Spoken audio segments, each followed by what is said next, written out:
four elements: the alif inside the word, the harakat, the dotting, and the hamza. So when you go back to this form of the Quran and start reading it, particularly with the help of Syriac and Hebrew, which had a direct influence on the language of the Quran, or they were related because the Quran. Napa, carilah lagi yang. I'm sorry, there's.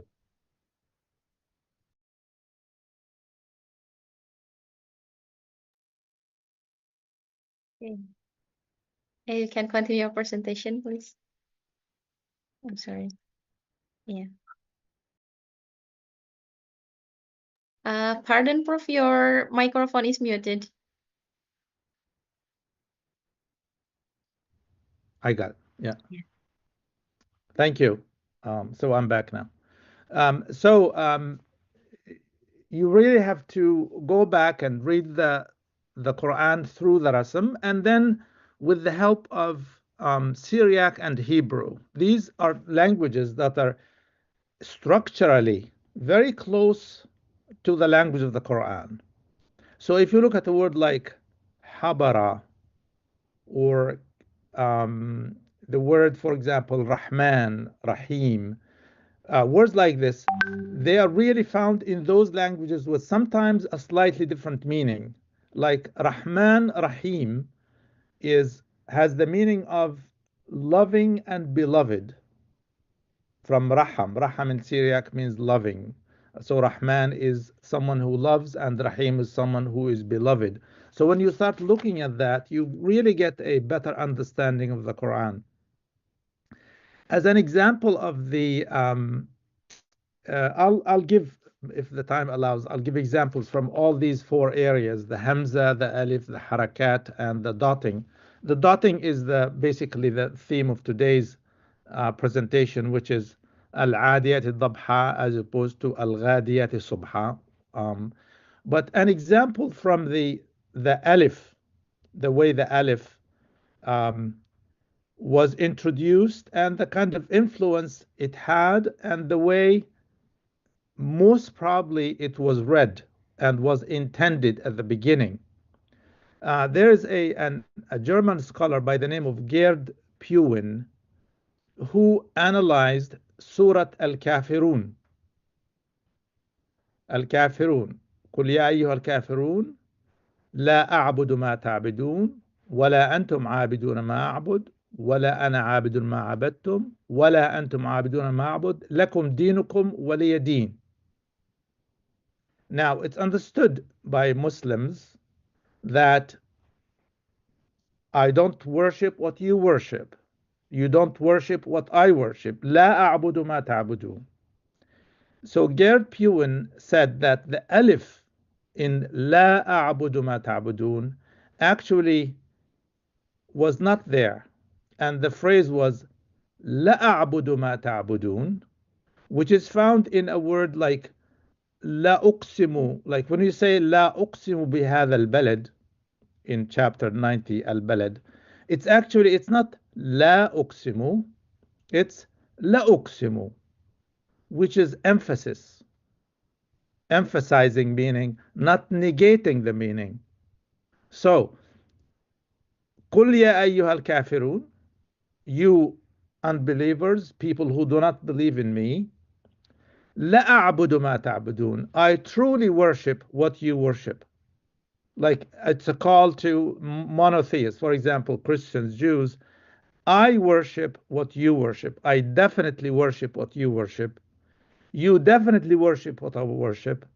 لا أعبد ما تعبدون ولا أنتم عابدون ما أعبد ولا أنا عابد ما عبدتم لكم دينكم ولي دين. You have your way, I have my way, but we're all trying to reach God. It's like that. It's instead of being sort of exclusionist against others, it's really, like we're all together. We're all creations. We're all created by the same God. And we try to reach to that God in our own ways. We worship the same God that you worship. And just finally, I will say this, and then I will if you have questions you would like to ask.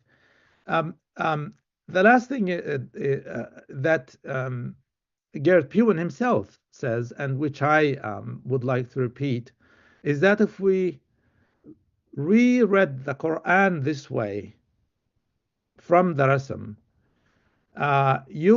we would gain a better understanding of it in general. It would be a more tolerant text. Very often, instead of excluding you are kafirs and we are mu'minun, like that, قُلْ يَا أَيُّهَا الْكَافِرُونَ, it's like we're all created by the same God, and we all aim for the same thing. We want to reach God, but in our own ways. It's like diversity, but accepted, not exclusionist kind of ideology. And there are examples from Hamza that I have in the book, the way Hamza was introduced, and with different introducing different meanings that probably were not intended in the original copy of the Quran. Just the last thing I would like to say here is that when we reread the Quran this way, again, we find it like a gentler, more accommodating, more accepting of the others. And I don't want to be harsh on the interpreters and say that they moved the Quran in a way that was more confrontational, aggressive, or anything like that. It is possible that there was maybe sometimes they didn't understand something, they didn't have the knowledge of Syriac or Hebrew or other languages that it's the languages, their language, those languages had um, an influence in the language of the Quran, or understanding them would help us understand the Quran better. And some instances make you feel as if they had an agenda. That, for example, the agenda that I sometimes speculate about is that probably there was something against women, sort of excluding women. The book I wrote, which is وَالْغَادِيَاتِ الصُّبْحَ instead of وَالْعَادِيَاتِ ضَبْحَ, it's like instead of accepting women as part of the worshiping group, the people who really are part of this community, sort of marginalizing them. And there are examples of from chapter 79, which is وَالنَّازِعَاتِ غَرْقًا, which I believe was also about women, and it's al-bazighati urfa, those women who want to distinguish themselves in good deeds. So the idea would be, now again, this is speculation, and it needs probably some of you can do some research on that and prove or disprove this theory that there was an effort to marginalize women or remove them from the public space, and marginalization of women, marginalization of the role of women in the public space. With that, I will come to the conclusion of this short presentation, and I'll be happy to answer any questions that you have that I may be able to answer. Thank you very much, Prof. That is such an intriguing introduction to our topic today. And I believe our dear friends have numerous questions about what you has brought forth about this topic, because this is very intriguing.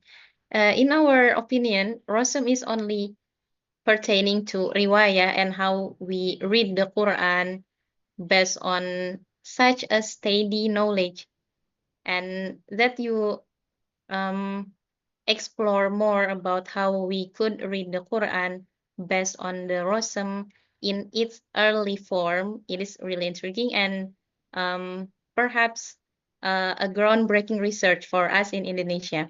So I will let our friends to offer a question, 3 questions perhaps for this term. So please, whoever of you who has any question, you can ask directly to Professor Yunis, or you can chat on the chat box and I can read. Okay, please.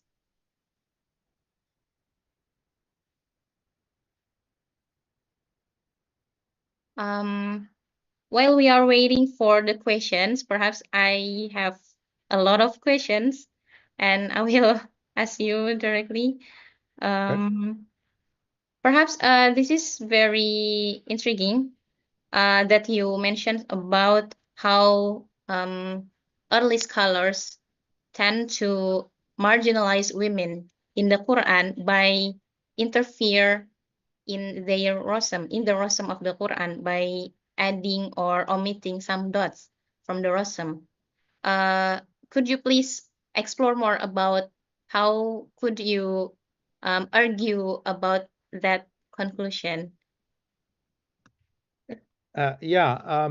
So if you look at chapter 100, which is Al-Adiyat al-Dabha. So we have وَالْعَادِيَاتِ ضَبْحًا فَالْمُورِيَاتِ قَدْحًا فَالْمُغِيرَاتِ صُبْحًا فَأَثَرْنَ بِهِ نَقْعًا فَوَسَطْنَ بِهِ جَمْعًا. Now, if you ask a native Arabic speaker, a scholar of the Quran in the Arab world who is, proficient in Arabic and so on, you ask them, what does this mean? They say, well, this is about horses going to battle. And then you say, where is the word for horses? And they say, well, adiyat. And you tell them, adiyat doesn't mean horses in Arabic. It means the things that run only, because the verb ada ya'du in Arabic means to run. Wal adiyat. So where's the word for horses? And then they start explaining, well, the Mufassirin said this, and this is, and then they always throw at you this accusation almost.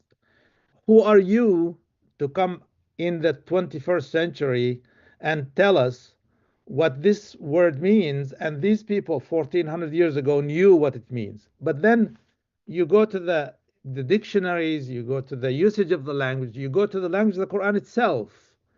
Al-adiyat is not used in the Quran in the sense of horses. There's a verb ada ya'du, which means to transgress sometimes. But there's nothing, so there's no linguistic support for the kind of interpretations they have of these words. And so, and we know if you look at the original forms of the Quran, there were no dots. And we know that the dotting was introduced later, and that there were differences. If there's a classic book called Kitab As-Sab'a fil Qira'at by Ibn Mujahid, and who will say that, a word like fatabayyanu was also read fatathabbatu, which was fine. The word like na'lamu ta'lamu, a word like jabbar, I'll write some of them here in the chat. For example, there's a word Qatar, which is very strange to an Arabic speaker. Doesn't mean anything. And then you put a different scheme on it, a different dotting scheme. Jabbar is a very common word in the Quran. And then, so you start seeing the way that the language of the Quran works if you just redotted things. And so when you say, وَالْغَادِيَاتِ subha, it's when you know enough Arabic, you feel that al-ghadiyat subha is really a well-formed phrase. It's meaningful, it's correct grammatically, it doesn't have any of the defects that you would have in wal-adiyat dabha. Al-adiyat dabha, first, the words don't mean the same things. And also, ضبحة, if you know Arabic grammar well, if you know i'rab, I don't know how many of you are familiar with i'rab. ضبحة is not treated as like any of the regular categories of i'rab. It's an exceptional form. And they have to write, the interpreters had to write so much explaining the i'rab, the case system of that word. Whereas when you say وَالْغَادِيَاتِ صُبْحًا, it's perfectly fine in terms of i'rab, in terms of reading, in terms of meaning, and so on. So when you reread the way I've been rereading those phrases, they make perfect sense at so many levels, like semantically, syntactically, the i'rab, and so on. All of it is well formed and it makes sense.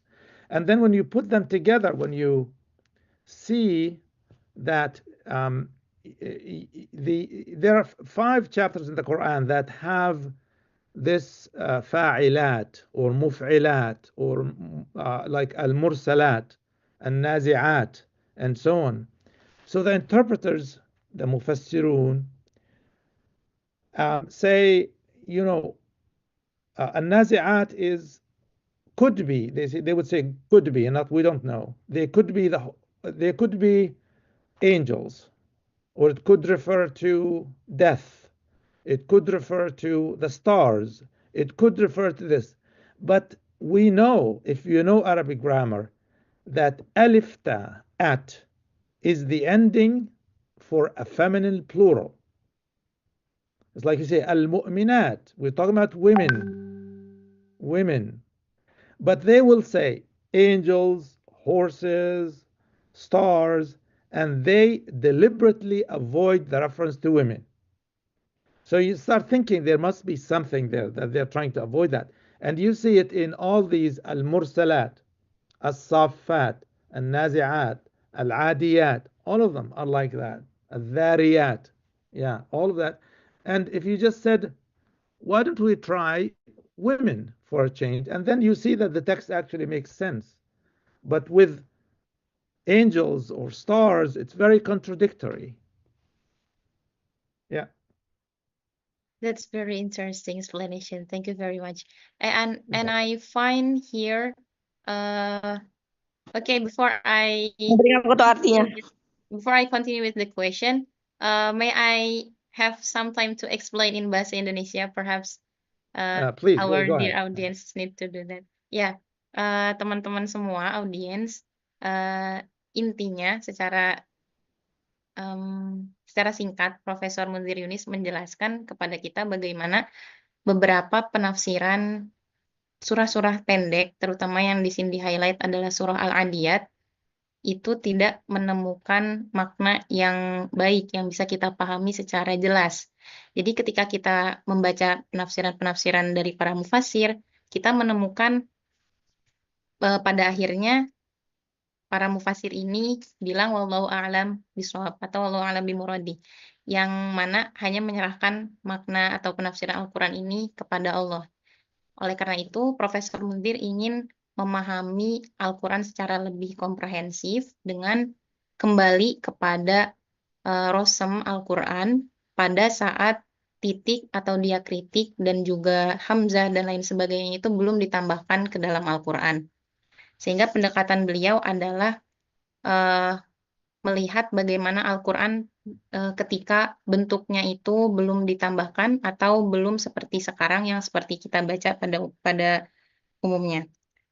Selain itu, beliau juga melihat bagaimana hubungan-hubungan kata-kata dari Al-Quran secara sintaksis, kemudian secara semantik, dan beliau juga mengaitkan dengan bahasa-bahasa di luar bahasa Arab, seperti halnya Hibru dan juga Siriak Aramaik. Barangkali itu untuk inti dari presentasi beliau. And these are some questions on the chat box. Okay. First one, may I ask, considering that the Quran was revealed to the Prophet Muhammad, his companions, the Tabi'in, and subsequent generation, not only in written form or rasm, but also through oral transmission, which one is traditionally given greater emphasis? Does the ijtihad undertaken by this professor, which is based on Rasm, also find support in oral tradition? I believe the audience here means that which one we should give or put on greater emphasis on the Rasm or the oral tradition. And then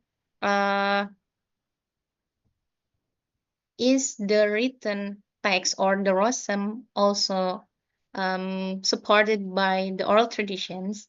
And in a nutshell, in essence, what is the primary source of this ijtihad? This is the first question. And the second one, I'm sure doubting the Rasm at that time made a serious different perspective and opinions among Muslim scholars. How do you say about this? I believe the question means how do you come to the conclusion of your research as your presentation, and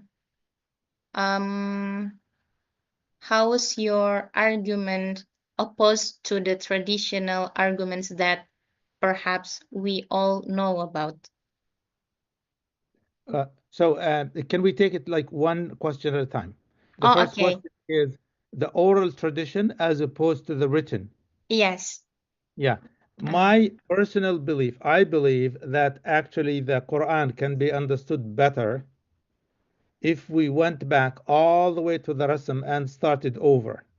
I think when the interpreters were writing their interpretations, I believe they were influenced by the political circumstances around them, and there were certain social political considerations interfered, and that's why probably the theme of al-adiyat, like horses going to battle, as opposed to women worshipping, was introduced. Maybe the circumstances at the time that the Mufassirin were writing their tafsirs, that was happening.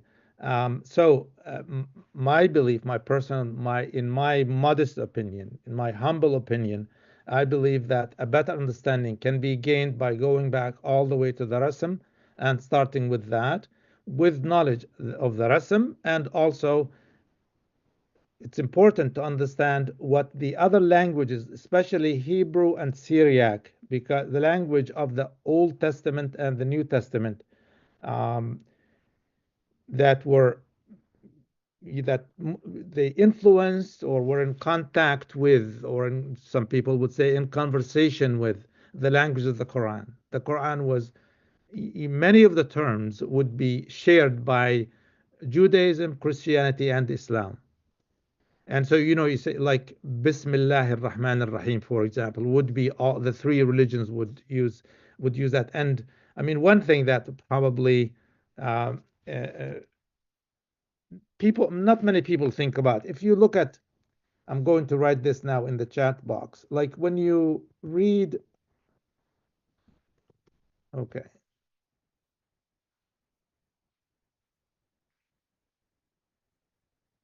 when you say, for example, Bismillah ar-Rahman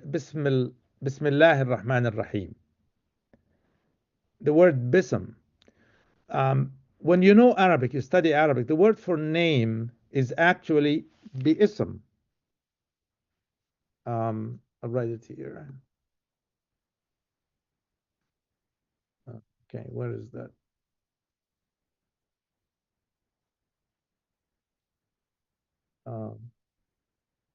If I can find, okay. So the correct writing is actually bi'ism, right? But if you know Hebrew, if you study Hebrew, in Hebrew it is Bashem, the name. And Shem in Hebrew, when you say Shem, which means it was ism, it's like saying God. Hashem in Hebrew, the name is God. It's like that. And I think if we brought this understanding, this kind of relation with other religions and other languages that represented these religions, if we brought that in, we understand why things are written this way, why things are treated this way. So I think in short, or in conclusion, going back to the rasm is probably the best way to go to really reach a good understanding that's not influenced by political social considerations that the mufassirin and the grammarians were influenced by. That's my own take on the issue. Um, Now there was I'm sorry, what was the second question that you asked? Yeah, the second question is about the dotting scheme in the time of the Rasm performed. It made a serious different perspective and opinion among Muslim scholars. Like we know there are some scholars. This is the material. It's almost like somebody going like finding an archaeological site and trying to understand it like in those terms. So I go back and the qualifications I bring in are my knowledge of Arabic and my knowledge of linguistics, and I know some Hebrew and Syriac and try to understand it through that. Um, yeah, I hope I've answered your question that way. Iya. Yeah. Untuk teman-teman mungkin barangkali ada yang mau bertanya langsung dengan bahasa Arab. Profesor Munzir sangat ahli dalam bahasa Arab, jadi bisa ditanyakan secara langsung ya. Barangkali saya bertanya tidak terlalu memahami pertanyaan teman-teman yang ada di chat box. There's third question here. We know that the Quran was originally transmitted verbally, while the Rasm and Dhabat of the Quran came later. The question is, when it was transmitted verbally, were there also differences in the pronunciation of verses, such as, for example, between wal adiyati dhabha and wal ghadiyati subha as exemplified? Okay. Now this is a big question whether which came first, and this is something I deal with in the book. Recording in progress. In Kitab al-Masahif, in the first few pages, they say that there's a hadith attributed to Zayd bin Thabit, and the hadith says, the Prophet said to Zayd, إنها تأتيني كتب لا أريد أن يعرفها كل أحد. هل تعلم السريانية؟ قلت لا. قال تعلمها فتعلمتها في 17 يوما. And in some versions it's like هل تعلم العبرية لغة اليهود and so on. So this tells you that the Prophet was saying to Zayd bin Thabit, who is known to be the one who was in charge of collecting the Quran and putting it in, like as a mushaf, producing it as a mushaf, that writings come to me and I don't want everyone to know about these writings. Do you know Syriac? And Zayd said no, and he said, learn it. And he learned it in 17 days, which I think means, do you know how to read Syriac? Probably he understood. It was Syriac and Arabic are very closely related. If you know Syriac, you know Arabic, Syriac, it's very easy to transition from one to the other if you know the script. So I think this is some evidence that maybe certain parts of the Quran were, they came out written, they were introduced as written forms first. Another piece of evidence that shows that at least parts of the Quran were written is the word, an example like فَتَبَيَّنُوا and فَتَثَبَّتُوا.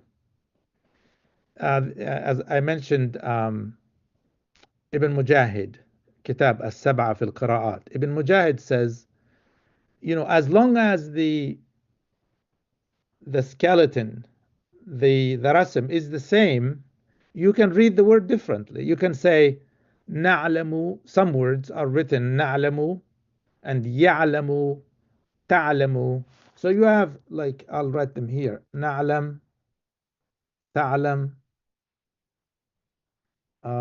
يعلم. But never, for example, نعلم and أعلم. The only differences were found in the dotting. And if you have the other example, فتبينوا and فتثبتوا,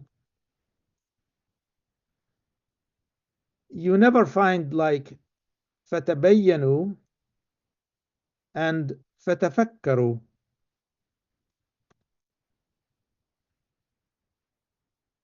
Which means, to me, this means that somebody was reading the same rasm but understood it differently. Now, if it was orally transmitted, if it was, it was, different ideas were being transmitted, you would find some differences in the script too, in the rasm. But the rasm is always the same, which means that it's just a matter of reading the same text but applying a dotting scheme differently. So this, I think, this proof that the writing was first. Okay, that's a clear answer, I hope, for the questioner. Okay, there's Rafa Marifa Anwari wants to ask a question, please. You can open your mic. Yeah. Yeah. Right. Thank you for the time. My name is Rafa from PTQ University. So before this, I found your written somewhere in the media or in your social media that the professor read when you read the Surah Yunus, not Yunus, Yusuf, and you make a comparison with the Bible and feel the Qissat Yunus, Qissat Yusuf, يعني قريبة أوي كده. قريبة إلى البيئة، إلى المنطقة اللي الدكتور عايش في فلسطين طبعا.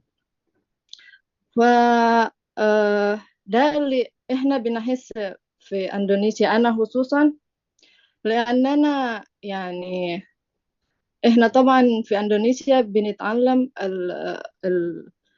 القرآن منذ صغار، عمرنا 5 مثلا بنتعلم القراءة والكتابة، ثم بعد كده يعني صاروا مثلا في الثانوي بنتعلم اللغة العربية. وطبعا هناك أسئلة مثل أسئلة اللي زي أولاد صغيرين بيسأل كده زي اللي الدكتور في المقدمات يقول يعني ما التفسير لهذا السورة وكده.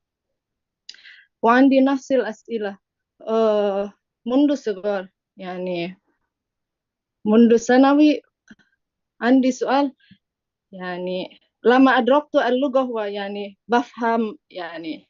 بفهم قليل طبعا، ولكن اللي أنا لاحظته يعني إحنا أندونيسيين مش بنلاقي المترادفات اللي يخص بنا، يعني ما بنعرفش يعني إيه نحس الضوء زي مثلا أصحابنا العربي اللي يحس من القرآن، ممكن عشان المترادفات والقصص والجو في القرآن نفسها يعني قريبة مع الثقافة.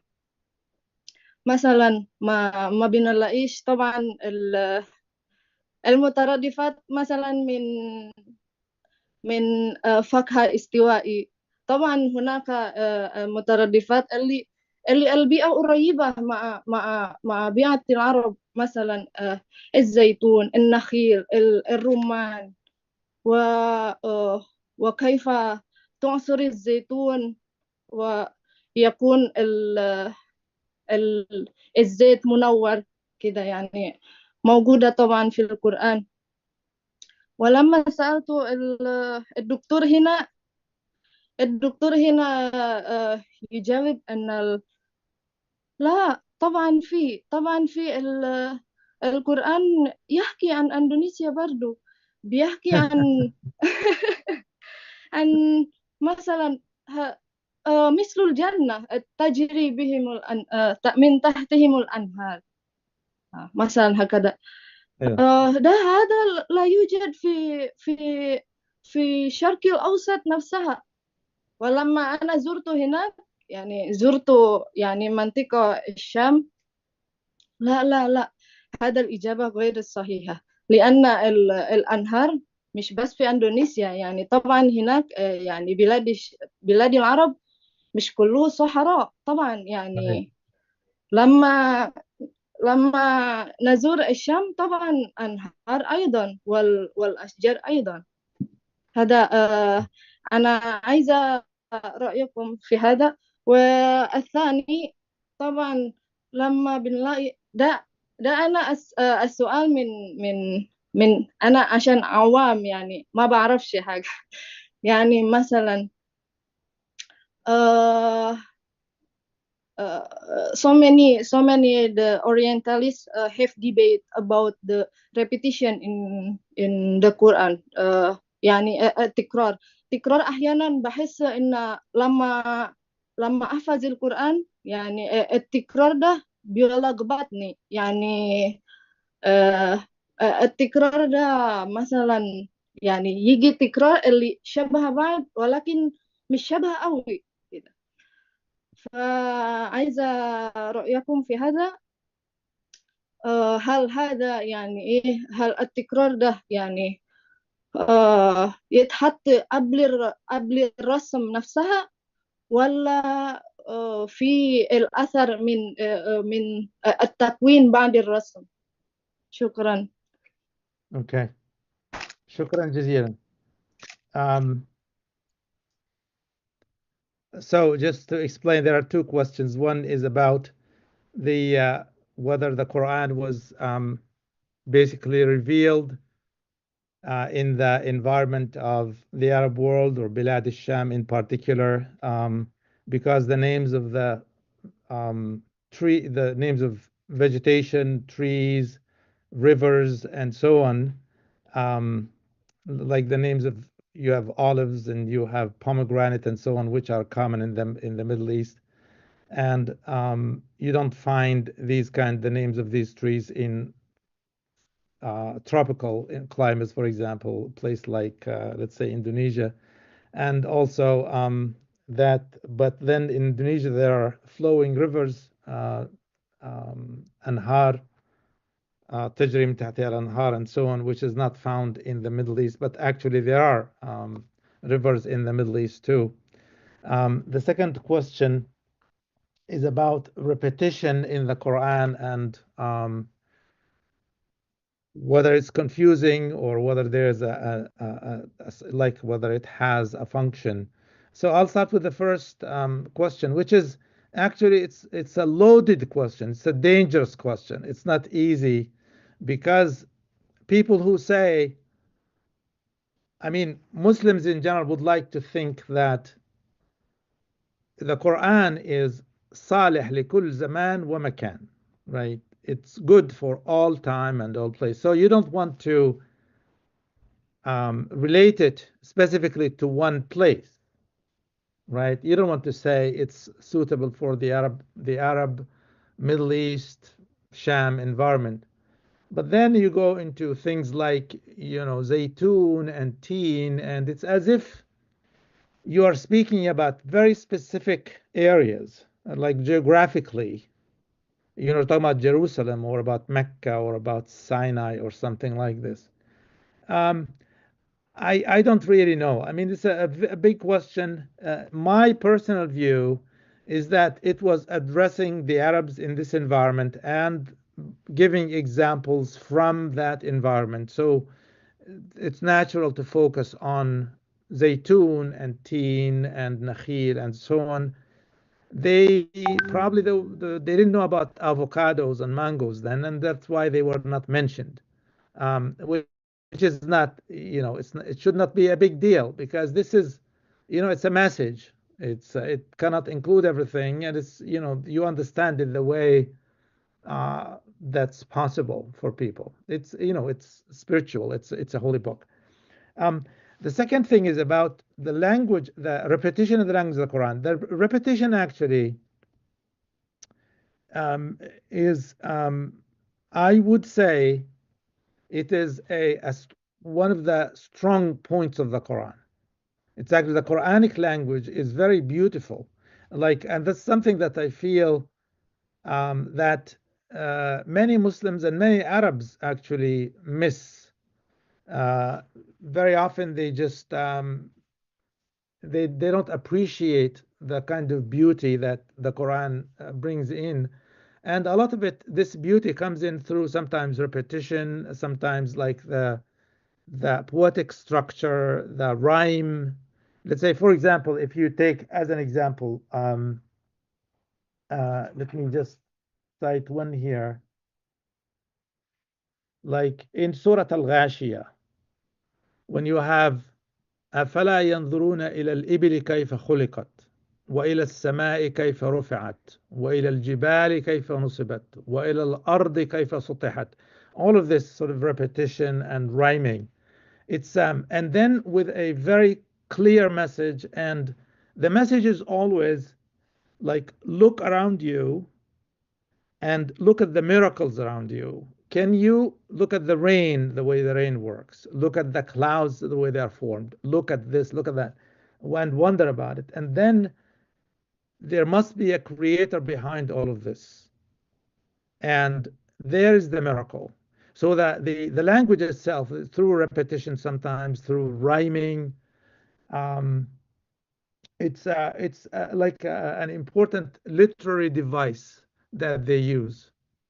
Um, yeah, so like the more Arabic you know, the more you appreciate this kind of literary device. It's really very, very nice and sort of drives the point in. That's, God wants you to understand it this way. Any other questions? Yeah, there's someone who raised his hand. Please, for Colby Hazel. طيب صوتي مديح يا الأستاذ. اسمي قلبي وأنا طالب في المغرب موروكو. عندنا في المغرب هنا المغاربة يسمونه ويقولون أنه المصحف المغربي المحمدي. وهذا المصحف متغير. الرسم المستعمل في هذا المصحف بغير ما استعمل في المصحف الذي انتشر في العالم، وهذا طبعا يؤثر في بعض الكلمات والجمل والألفاظ في هذا المصحف. وسؤالي، هل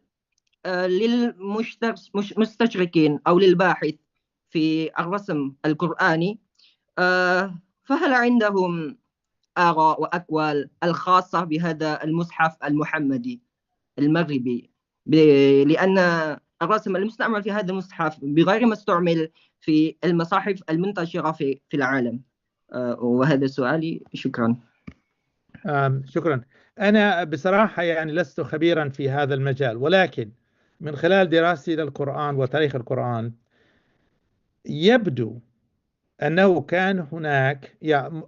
Can I speak in English? Is that okay? So other people understand? Okay. Okay. Yeah. Okay. So the question was about the Maghribi, the Western Quran, which was actually used until the Quran was standardized in 1924 in Cairo, in Al-Azhar, when one form was adopted and it became the standard one. But before that, there were two versions which were acceptable. So the way I understand it is that there were several Qurans at the beginning. There was like there were multiple Qurans, and when Ibn Mujahid came in the 10th century, he standardized 7. So there were more than 7, and there are like the kitab, for example, they say 10 readings, and sometimes they say 14 readings, and so on. So there were like 14 versions of the Quran, 14 different versions. And as the Muslim state gained more control, and so there was like a unification of the state political system, and also an imposition of one version. And we know that historically, the versions that were not acceptable to the authorities during Ibn Mujahid's time, there is a story of someone named Ibn Shannabud. You might have heard of him, who was actually whipped and jailed and tortured because he uh, resisted accepting the standard. So there was always an attempt. There were several versions that people were using, and in time they wanted to standardize, one state, one rule, one government, one Quran. It's like this. There was a movement. So there was this, and it seems that two versions survived until the 20th century. One in Morocco, in the western part of the Arab world or the Muslim world, and one in the other parts. But then that was eliminated at the beginning of the 20th century by standardizing the Cairo edition of the Al-Azhar edition 1924. Okay, thank you very much. There are plenty questions here on the chat box. I will read one by one, perhaps, Prof. Given the historical evolution of Quranic writing, with diacritics and vowel markings being later additions, how does the preservation of the original Rasm influence our understanding of the Quran's linguistic and semantic integrity across different periods? I don't see the question here. So the question is, how is our understanding of the Rasm? How does that affect? Yeah, how the attempt to preserve the original Rasm from the initial formation at the earlier stage until nowadays can influence our understanding of the Quranic linguistic and semantic integrity across different periods. Yeah, I mean, again, I would say if you really want to understand the Quran, you have to go back to the Rasm, and you have to put aside the interpretations that the Mufassirin came up with, because I believe that they were influenced by political, social considerations, and to gain a good understanding, the real understanding of the original meaning, you go back to the Rasm before the interpreters and the grammarians came in. I have examples of the way, for example, the grammar. Okay, let me actually elaborate a little on this. And it's a little complicated in terms of the grammar, the syntax of the sentence. But there is a verse in the Quran. It's in Surah Al-Ma'idah, verse 5. It goes like this. يا أيها الذين آمنوا إذا قمتم إلى الصلاة فاغسلوا وجوهكم وأيديكم إلى المرافق وامسحوا برؤوسكم وأرجلكم إلى الكعبين. Now, I will stop here. Now, a native Arabic speaker, without the use of the diacritics, without the use of the fatha, dhamma, and kasra, would read this as follows.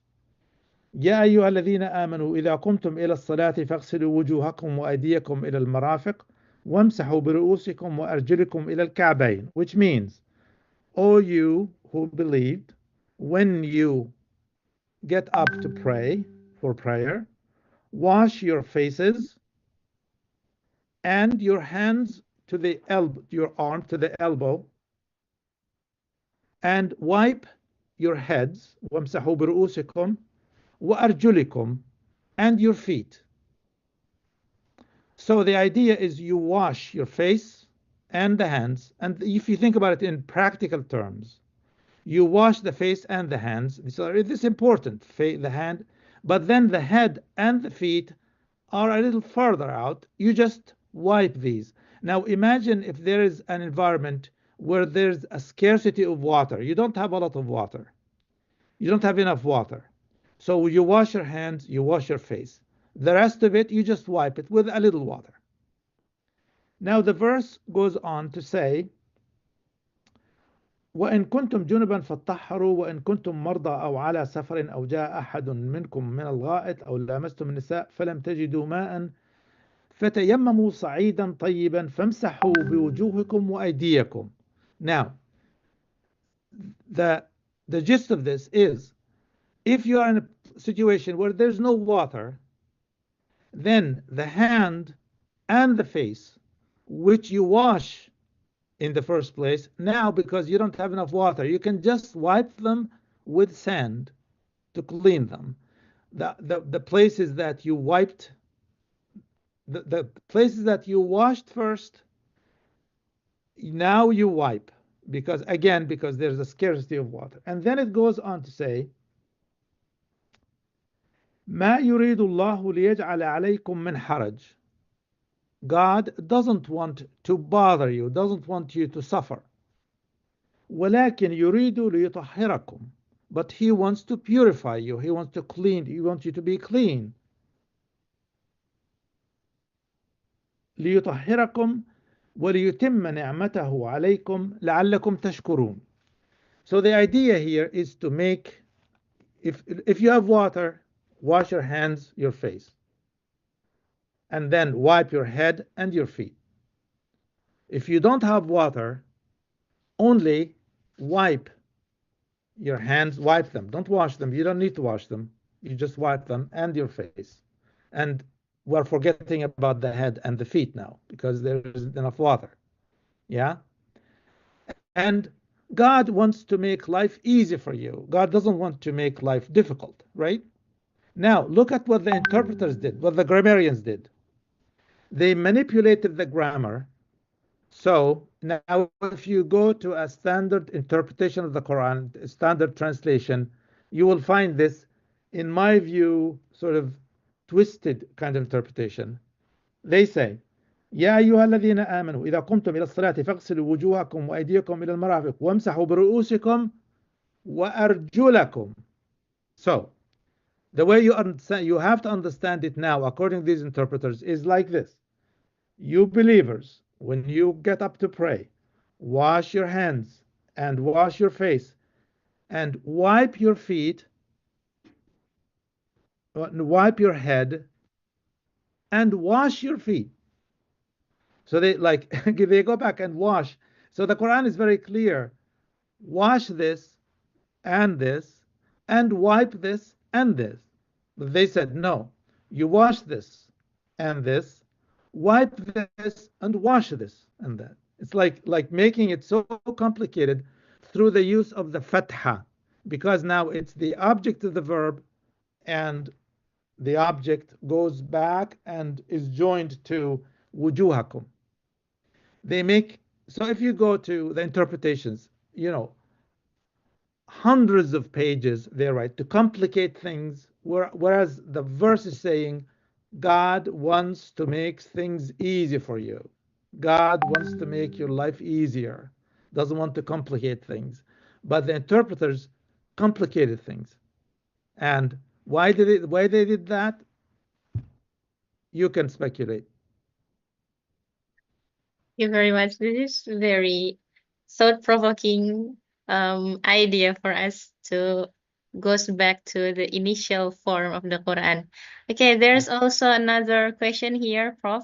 Arthur Jeffries' controversial project aimed to produce a critical edition of the Quran by focusing on textual variants. In light of this, are you interested in initiating a similar project that focuses on the Quran through the lens of Rasm or consonantal script reading? How might such a project navigate theological sensitivities while contributing to academic scholarship? Yeah, that's a very good question, very critical.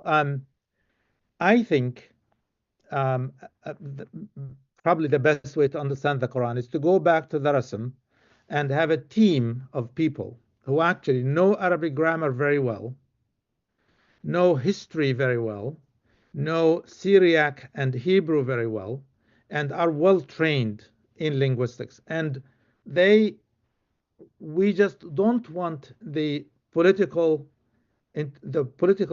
interference that happened after that because of the environment that surrounded the Muslim community at the time. So you want to go back to the Rasm, and it would be great to have a team of people, a team of experts. You have to have very deep knowledge. You don't have to be a native speaker of Arabic, but you have to have a good, deep understanding of Arabic grammar, the Arabic language, and then there are, of course, references available. You can look at the interpretations, like Tabari and other interpreters.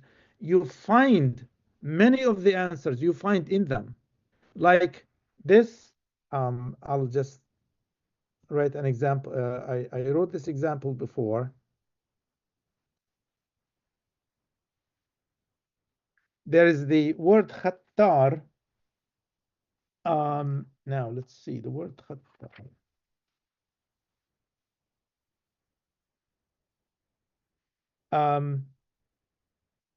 The word khattar is found in Luqman, Surah Luqman, verse 32. Luqman. It says, وإذا غشيهم موج كالظل دعوا الله مخلصين له الدين فلما نجاهم إلى البر فمنهم مقتصد وما يجحد بآياتنا إلا كل ختار كفور. ختار كفور. Now, a native Arabic speaker who knows Arabic well, we haven't seen the word khattar. And then by accident, I was reading a reference by someone named Al-Askari. And Al-Askari says, some people read this word as Jabbar. Jabbar. And Jabbar is found 10 times in the Quran in other contexts, whereas Khattar is not found anywhere else in the Quran except here.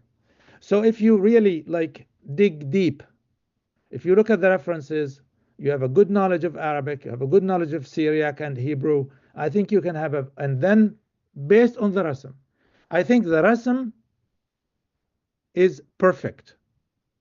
There was no tampering of it. You can depend on it. And we have manuscripts that go back, and I have copies of them here on my laptop, that go back to around the year 675 or 700, only less than 50 years after Uthman, the Uthmanic Rasm, very, very early. And they don't have any, there are no dots, no diacritics, no Hamza, no Alif, just the way they were in the original. And so if we look at these, if we take these as our as our starting point, and with good sound linguistic knowledge, and we approach it as, you don't have to approach it as a believer or as a, let's say, as a Muslim. You approach it as a scholar. You want to approach it as a scholar. Whatever the consequence, whatever the results are, you want to approach it whether you agree or disagree. And there has to be a team of people, arguing and discussing things, and maybe Muslims, non-Muslims. It's a research project, not a belief-based project. Belief, there's no problem with it, of course, but you have to leave that aside and approach it as a text and understand it. And I think we can understand it better, understand the message better. Perhaps if you want to commence that project, you can invite us, or perhaps from the audiences, yeah, who want to pursue further academic endeavor in Cornell University, you can pursue Professor Munzir to do such projects, especially that Well, will. you need. I'm myself about to retire now, so Oh, we need young people. We need people who really have the energy oh, and are willing to, invest and invest time and yeah. But I'll be happy to help in any way I can. It's a oh, worthwhile project. It's very important. Yeah. oh, I want to retire soon, Prof. Yeah. Oh, Yeah. I am 72 now, so I'm reaching oh, a retirement age. oh, yeah. Any other questions, please? Yeah. There's question in Arabic here. Ma ra'yukum lil hadith unzila al-Qur'an ala sab'ati ahruf wa alaqatihi bil mushaf alladhi kutiba ala rasmil Uthmani. Now, the question is, what do we think of the hadith أنزل القرآن على سبعة أحرف? Now, the word sab'a, seven, is some kind of a magical word in Arabic, and not only in Arabic but in other like cultural contexts. Sab'a, everything is sab'a. You wash 7 times, things happen 7 times, so on. So when they say أنزل القرآن على سبعة أحرف, no one knows what that means exactly. Some people say, they're like the Quran was revealed in 7 different dialects. And then you ask people, what are the 7 different dialects? They will say, well, Quraysh, Tamim, and then they get stuck on the third one or the fourth one. They don't really continue. We don't really know what the 7 are. Some people will invent things. We don't really know what it means. أنزل القرآن على 7 أحرف. I don't think there is as far as I know, I do not think that there is a satisfactory explanation of what this verse means. Some people relate this to the Kitab as-Sab'a fil Qira'at of Ibn Mujahid, and people say no, there is no relation. So depending on where you are, again, it's something that you could probably write a PhD dissertation about. So what does it mean? How did it start? How does it relate to the Quran? But as far as I know, linguistically, it doesn't make sense to say that the Quran was written in Unzil Quran. I don't know exactly what it means. I don't think anyone knows what it means. If anyone in the audience knows what it means, I'd like to know. I would be curious to know. Yeah. Yeah, please, from all the audiences, if you have any capabilities about the Sab'atu Ahruf in the Quran, you can raise voice about that. While we are waiting for that, we have another question here. If we want to re-examine a Quranic verse with respect to the Rasm, how to determine which form of the Rasm is correct among the many possibilities? How to determine which is correct? La nafi a'budu ma ta'budun, like previously you said in your presentation, or la taukid a'budu ma ta'budun. Okay, so the idea is this, let's say, la a'budu as opposed to la a'budu. Yes. Yeah. Okay. I mentioned at the beginning that this was the idea by Gerd Puwen, this German scholar. And he gives as an example words like la uqsimu, which very often Muslims read as la uqsimu bihadha al-balad wa anta hillun bihadha al-balad. But it doesn't actually mean la uqsimu. It's not no, I do not swear. It's not like that. It's definitely la uqsimu. It's emphasis. It's I truly. Definitely there's no negation here.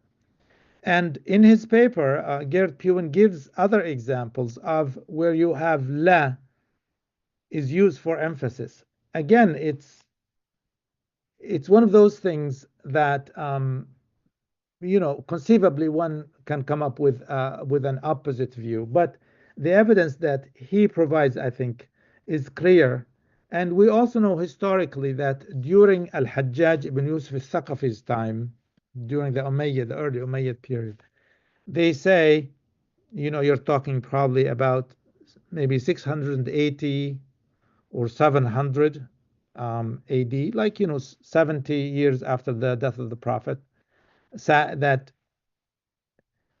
and this is documented, Muslim sources say this, that Al-Hajjaj introduced 2,000 alifs in the Quran. 2,000 alif. The alif was not part of the Quran. And they give the example of qalu and kanu.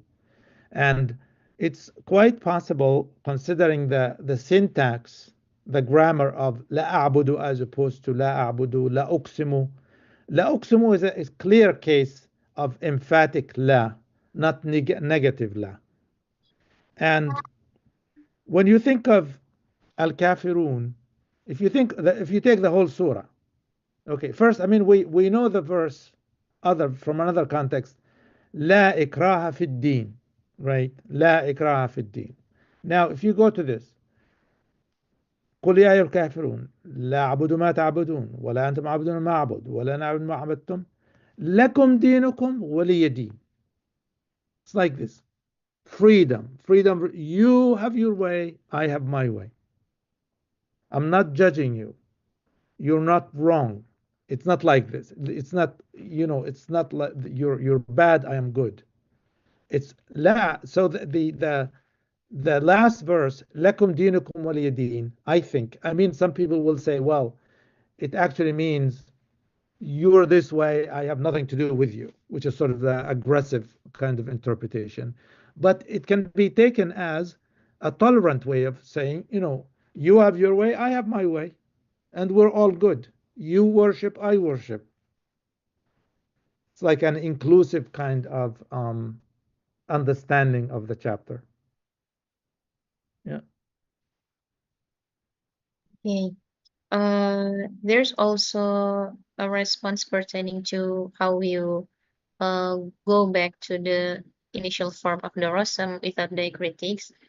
This is a response here. I think when the verse is returned to its original form without being bound to any particular interpretation, it will change all the implication of Sharia and social laws. This is because each interpretation has its own legal implications. If they are returned to the Rasm, it will change all the association created from the Uthmanic Rasm. To what extent can this theory be developed? Isn't it true that the Quran has already been conveyed orally and in written form, thus preserved until now? So the question is, like, the Quran has been preserved in its form, and they're like, what Yeah. I mean, what I'm suggesting here is that we should go back. We should go back to the origin, like before the interpretations, before the rules, before the, yeah. I mean, it's some people might think it's a little presumptuous. Who am I to undermine centuries of rules and regulations and so on? It's just my suggestion, is sort of a modest suggestion, to go back and understand the text. I'm not going into the changing the legal system or anything like that. But I am a linguist. I'm not a legal scholar. I don't even consider myself like a Quran scholar. I am a linguist who's looking at the language of the Quran. So my approach is linguistic, and to understand the language and the text. And from that, you can build